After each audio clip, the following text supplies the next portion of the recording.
चलिए, हो गया। संदीप पटेल जी अपनी बात शुरू करें। छाता महोदय, आपने मुझे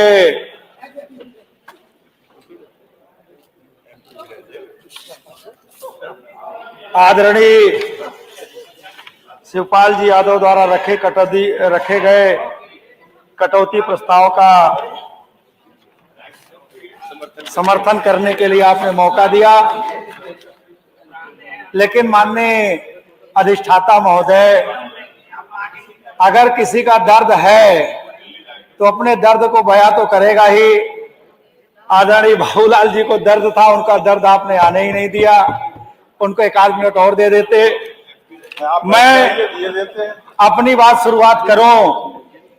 मैं कहना चाहता हूं कि जब तक दुखी किसान रहेगा, धरती पर तूफान रहेगा। मैं माननीय आपके माध्यम से जानना चाहता हूं कि क्या आप नारों में तिल तक पानी पहुंचा पा रहे हैं? रख रखाव के नाम पर भारी भरकम धनराशि के प्राविधान के बाद भी नारों का रख रखाव नहीं हो पा रहा है।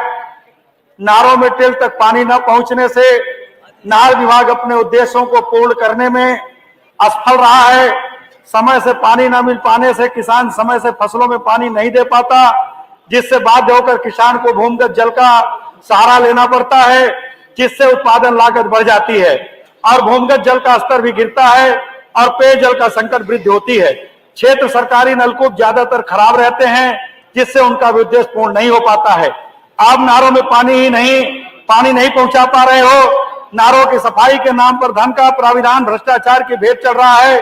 नारों में सिल्ट जमा हो गई है, अधिकारी गुमराह कर रहे हैं।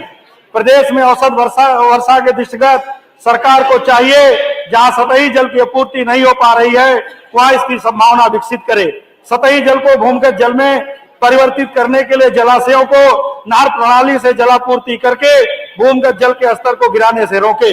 बारिश के जल का समुचित प्रबंधन न होने से पूर्वांचल के लोग जो बाढ़ क्षेत्र में रहते हैं, उनके भी दर्द को पहचानने का प्रयास कीजिए। इसके लिए भी बजटीय प्राविधान आवश्यक है। मान्यवर, मैं अपने क्षेत्र की तरफ आपका ध्यान ले जाना चाहता हूं।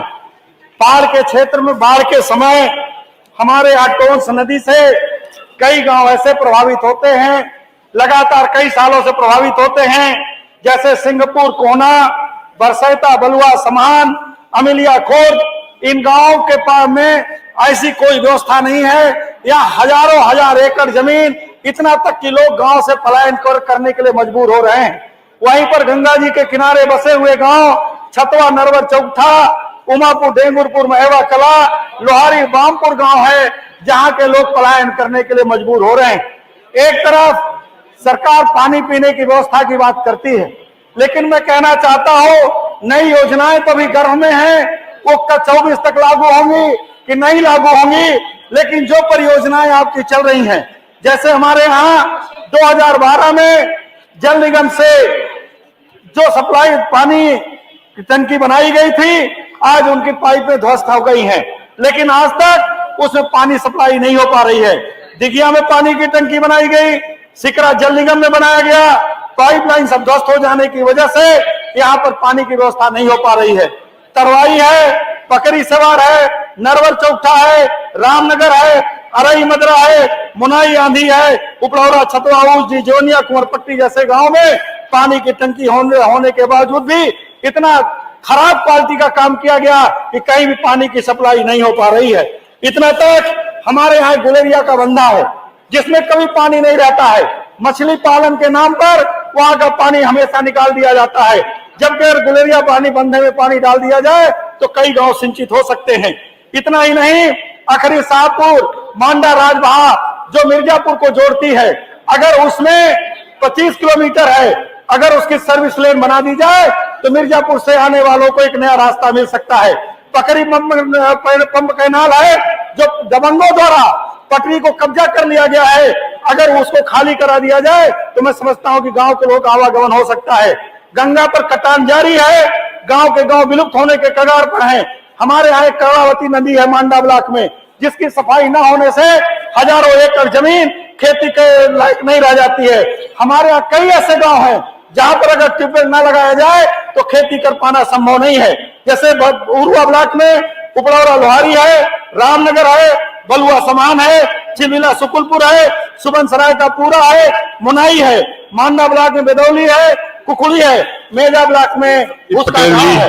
मैं माननीय अधिष्ठाता महोदय बहुत लंबी बात न करते हुए केवल एक बात कहना चाहता हूं। कई ऐसी पुलिया हैं जो तरवाई बिगानी के सामने पुलिया है, दिघिया में चंगा पुलिया है, उन्नौर माइनर पर पुलिया है, डॉक्टर लोहारी में धर्मपाल जी। पुलिया है, ऐसे तमाम काम है। मैं बहुत लंबी बात न करते हुए